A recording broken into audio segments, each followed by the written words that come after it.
माणसांना अधिकार प्राप्त करून दिला। ओंकाराचं ध्यान ब्रह्मांडामध्ये केलं जातं, तिथं सप्तचक्र ओलांडली जातात। आपल्या भ्रुकुटीस्थानाच्या वरल्या भागाला चंद्राकृती चंद्रभागा आहे। त्या चंद्रभागेच्या स्वरूपामध्ये अमृत आहे। ते अमृत पाझरलं जातं।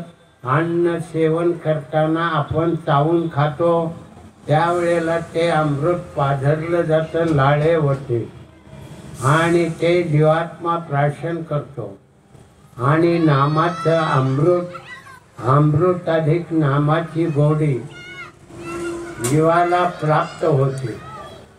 म्हणून नामामृत गोडी वैष्णवाला तरी योगी साधली जीवनकला। जीवनकला योगी झाल्याशिवाय जीवनकला घेतल्याशिवाय नामामृताची गोडी प्राशन करण्यासाठी वैष्णव बनत नाही, तसा वैष्णव बनत नाही। म्हणून बाबांनो, तुम्ही आम्ही किती श्रेष्ठ आहे याचा विचार करा। जातं क्षणाक्षणानं आयुष्य गेलं, जाते ऐशी घडी पुन्हा नव्हे, ही संत संगती आहे। आपण मंदिरात बसलो, गायत्री छंद त्रिपुटीच्या माध्यमामधून अग्नीच्या प्रज्वलेमध्ये प्रगट झाला, तिथं सत्संगती झाली। 1 तास 70 मिनिटं म्हणजे केवढी संगती प्राप्त झाली। ही तुम्हाला शुद्ध सत्वगुणातली संगती आहे, याचा नाश होत नाही। तुम्ही मिळवलेली रजगुण आणि तमगुण मधून मिळवलेलं पाप आणि सत्वगुणामधून मिळवलेलं पुण्य हे भोगून सारायचं। पहा, या आपण गरीब लोकांची मुलं पाहतो, कष्ट करणाराची नागवे उघडी फिरतात, नीट अन्न मिळत नाही आणि तुमच्या मुलांना बसायला गाड्या मिळतात, त्यांना काहीच मिळत नाही का? मागील जन्माचं पाप भोगतात। तुम्ही आता पुढचं बघताय पण परमेश्वराचं नामस्मरण घेत नाही, पुन्हा पाप तयार करून ठेवता। म्हणून बाबांनो, मनुष्य जन्म किती मोलाचा आहे याचं मोल करता येत नाही, अमोल आहे। म्हणून माऊलींनी 16व्या वर्षी ईश्वरी स्वरूपाचं ज्ञान ओवीबद्ध केलं, प्राकृत भाषेत आणलं, तुमच्या आमच्या सामान्य माणसासाठी प्रगट केलं, गुह्य प्रकट केले, विश्व ब्रह्मच केले। तुम्ही किती श्रीमंत राहा, पैसा राहा, सगळ्या जाग्यावर ठेवून जायचा, जवळ कवडी घेऊन जाणार नाही, जवळ घेऊन जाणार पाप पुण्य आणि पुन्हा मनुष्य देह धारण केल्यानंतर भोगत बसतो, दुःखानं इवळत बसतो। पुण्यानं चांगलं कार्य करायला करीतही नाही, पापच रजगुण तमगुण वापरतो, पैसा मिळवतो, दुसऱ्याची संपत्ती हडप करतो, कलियुगामध्ये लुटमार करतो। आर्य संस्कृतीतली मंडळी चोऱ्यामाऱ्या करू लागलेली आहे आणि अनार्य संस्कृतीतली मंडळी बहिणीच्या स्वरूपामधून आळंदी पंढरीला येऊ लागलेले आहे, उलट व्हायला लागले।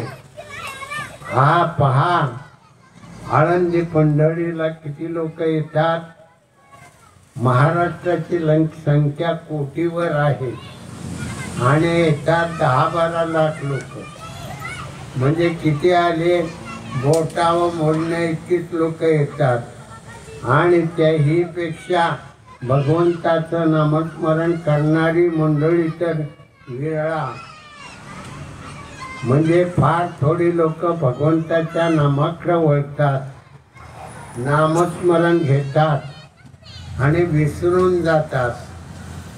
म्हणून भगवंताचं नामस्मरण विसरू नका. तरी अवधान हे कले दीजिए, फक्त एक लक्ष द्या. हा जीवनातला फार मोठा अधिकार आहे. म्हणून एक श्वास सो म्हटल्याबरोबर पंढरपुरात पापणी मिटेपर्यंत पंढरपुरात आणि पापणी उघडीपर्यंत देहू गावामध्ये तुकाराम महाराज म्हणतात, निमिषोन्निमिष वारी केली पंढरीची. एवढाच वेळ द्या, भगवंत स्वरूप व्हा. देव घ्या कुणी, देव घ्या कुणी, आयता आला घर पुसवणी. आयता आलाय पण साठवणीचे रुजले जागे, देव न लगे, देव न लगे. काम, क्रोध, मद, मत्सर, अहंकार, इच्छा, वासना, भुली, भ्रांती, भ्रमिष्ट झाली लोक, व्यसनाधीन झाली, माणसं भरकटत चालली. जीवन सुंदर असताना ते नाश करू लागली. म्हणून तुकाराम महाराज म्हणतात, सुंदर ते ध्यान, ध्यान सुंदर आहे, भगवंताचं नामस्मरण सुंदर आहे. हे घेण्यासाठी मनुष्य जन्म आहे.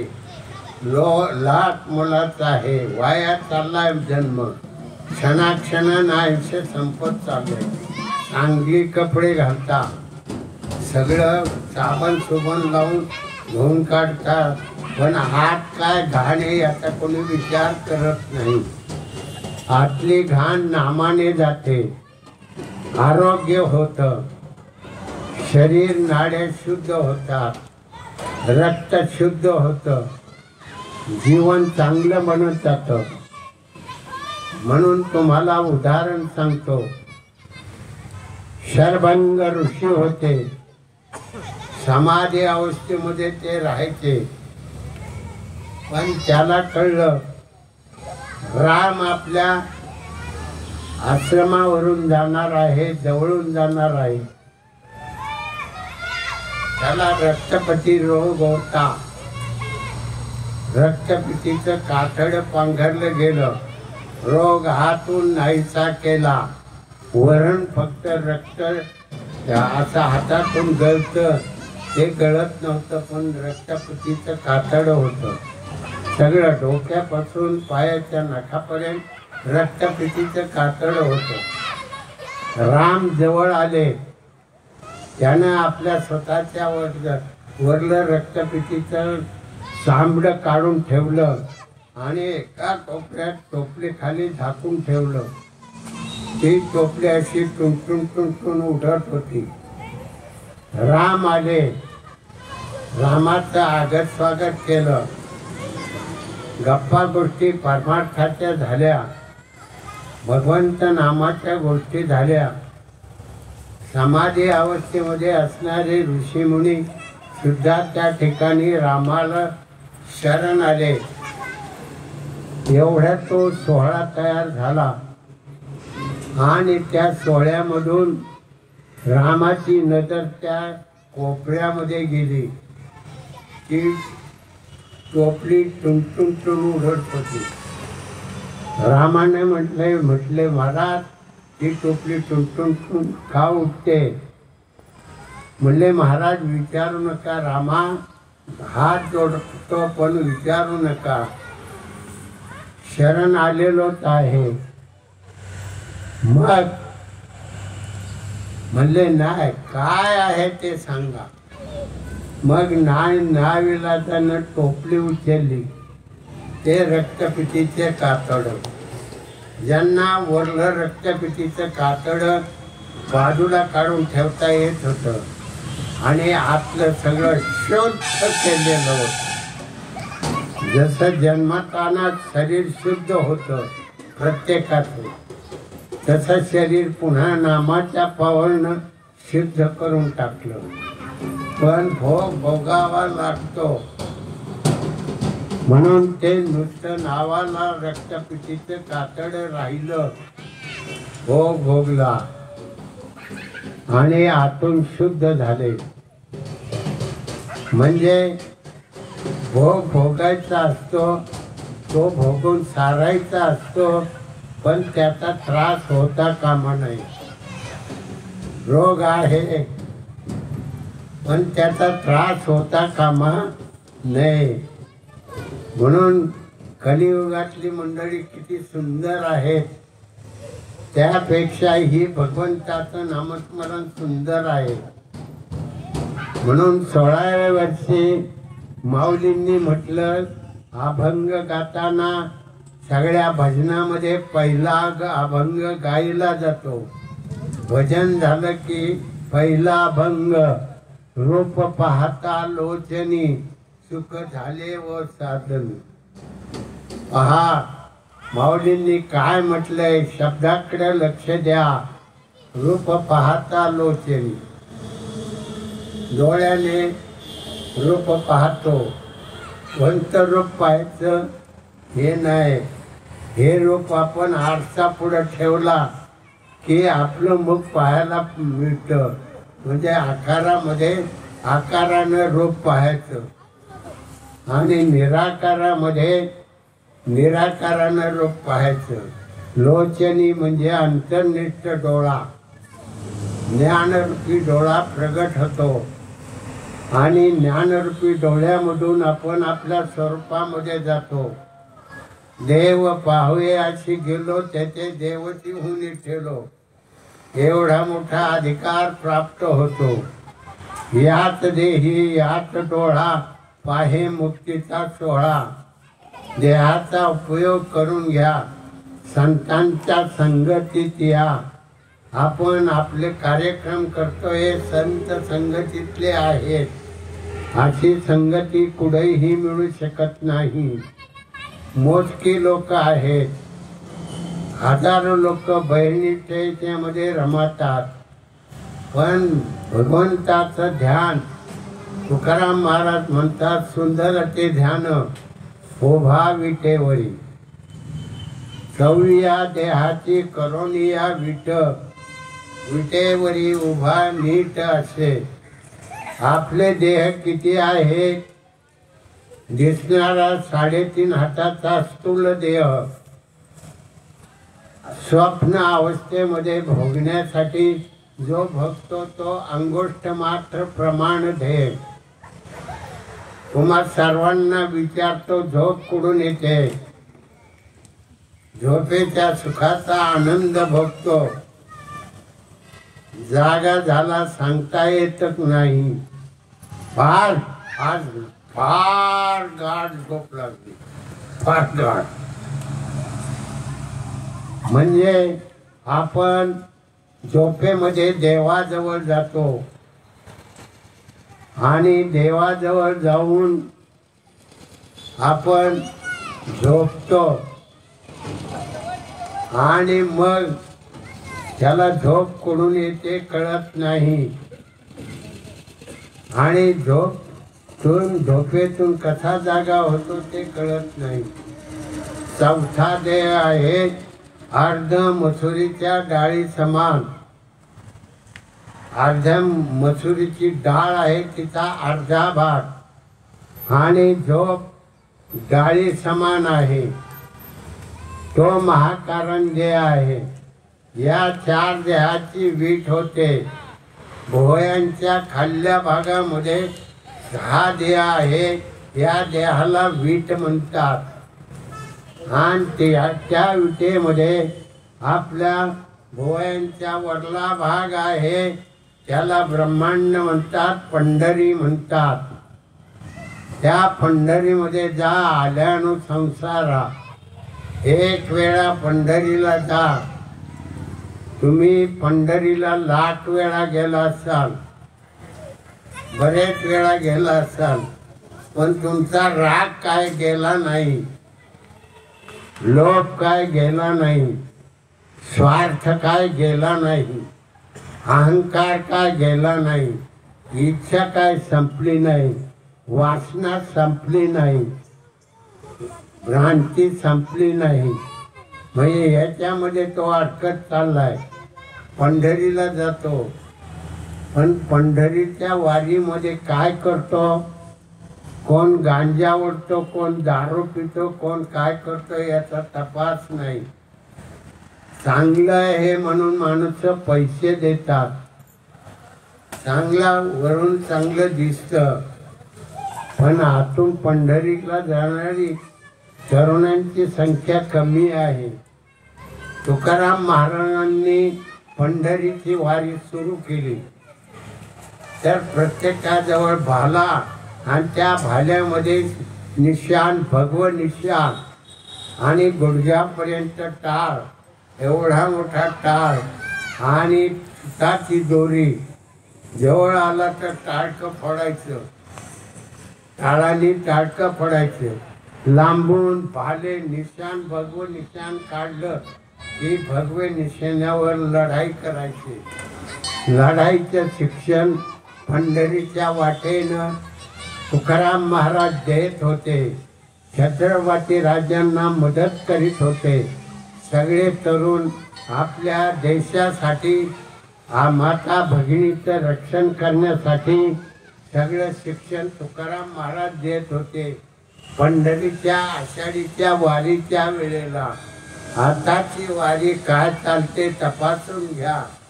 पैसा मिळवण्याचा धंदा तयार झाला, भगवंताचं नामस्मरण दूर राहिलं.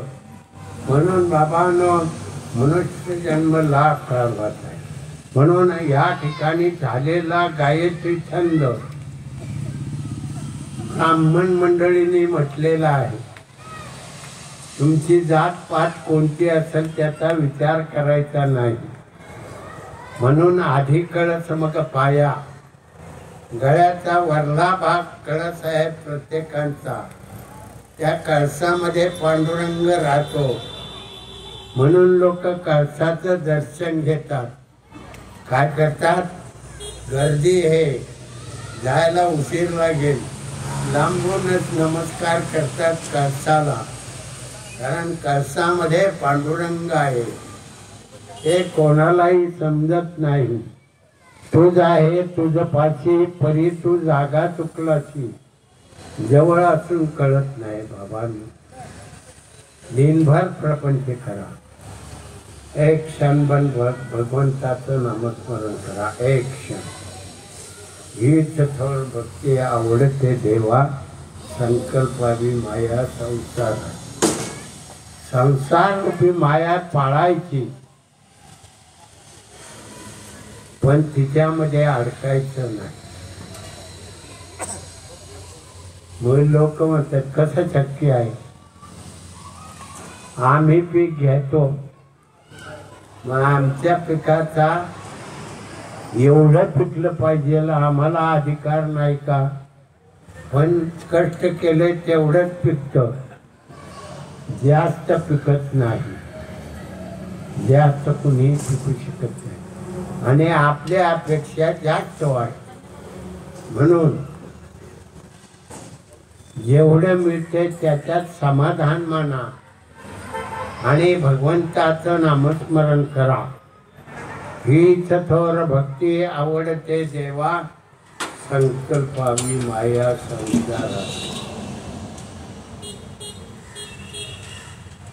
बोलता बोलता 1.5 तास पुढे गेला तपास. 1.5 तास पुढे गेला, कळलं नाही. श्रोते हो, श्रोतेमध्ये किती तुम्ही मग्न झाला की किती वेळ गेला याचा तपास नाही. म्हणून बाबांनो, केलेली प्रवचन रूपी सेवा वेडी का वाकडी देवदानी. देवाला माहिती आहे आणि तुम्हालाही माहिती नाही. तुम्हाला सुद्धा माहिती नाही सेवा वेडी आहे का वाकडी आहे, तुम्हाला सुद्धा माहिती नाही. ती देवाला माहिती. तो देव तुमच्या हृदयामध्ये रामाच्या रूपानं आहे. त्या रामाच्या चरणी प्रवचन रूपी शब्द ब्रह्माचा उच्चार रामाच्या चरणी अर्पण करून प्रवचन रूपी सेवेला विराम देतो. आता विश्वात्मके देवे येणे वागयते गोसावे, ओमी मदराणे हे कणांची व्यंकटी सांडो, तया सत्कर्मी रती वाढो. भूता परस्परे पडो, मैत्र जीवांते दुरितांते निर्गाव. विश्वधर्म सूर्य पाहो, जो देवांची दुर्गुणे लाहो. प्राणिजात वर्षक सकळ मंगळी, ईश्वर निष्ठांची माती आई. अनवरत भूमंडळी भेट तुझया होता, सदा कल्पतरुचे आरव. चेतना चिंतामणीचे गाव, गोदतेचे अर्णव. पीयूषाचे चंद्रमेचे अलांछन, माकंडचे तापहीन. हे सर्वाई सदा सज्जन, सोयरे होतु किंबहुना सर्वसुखी. पूर्ण होऊनी ती लोकी, भजी द्वारी पुरुषी अखंडित. आणि ग्रंथोपजीवे विशेषी लोकीये, दृष्टादृष्ट विजय होवावेजी.